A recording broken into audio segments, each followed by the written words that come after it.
today I'm going to share with you how you can be on top of Google for 2022.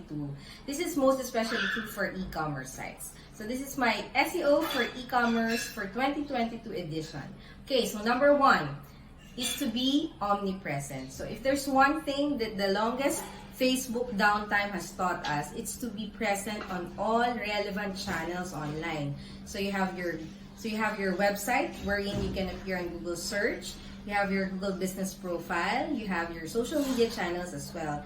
But one tip that I'd like to share is to just pick the most relevant social media channel that you can sustain and where your market is actually engaged in, so you can reach out to them at a more efficient way. Number two is to boost website speed. Did you know that almost 64% of all online traffic in the Asia Pacific region happens on mobile, but only half of the conversion rates of mobile, or less than half of what is on desktop, happens on mobile. So imagine if you can boost your mobile website speed, that means you can also boost your conversions or your sales. Number three is to build your Google business profile even if you don't have a physical store address. So go ahead, once you sign up to Google Business Profile, it's formerly Google My Business. Just put in your address. It's not going to show up on Google Maps. As long as you select the option, I deliver goods and services to my customers. Having your own Google Business Profile actually adds another layer of real estate for your brand on Google search. Number four would be to maximize your mailing list. So it's not too late to build your email marketing list.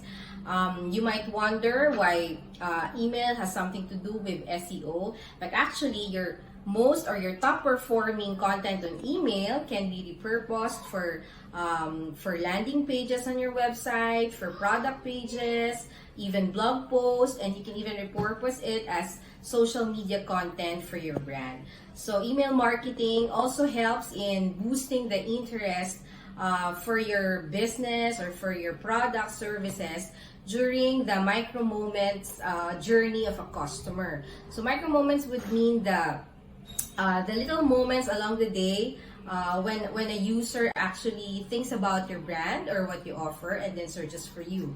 So if you have an email marketing list that you consistently update, that you consistently communicate with, it can boost their interest as well as their purchase intent. And then last but not the least is to provide health information. So during the years 2020 to 2021, we've seen people do a shift to a digital first lifestyle. So they're not only getting used to purchasing their items online, but they're also expecting you to provide health information on how their item is being handled in store and how your delivery guys are delivering your items, and also offer cashless transactions. All of these provide a holistic experience, a good user experience for your customers online as you boost your e-commerce website for 2020. If you want to know more on how you can optimize your e-commerce website using SEO, just click the link on my description and you can download my free e-commerce SEO checklist for 2020. So that's it, guys. Happy New Year!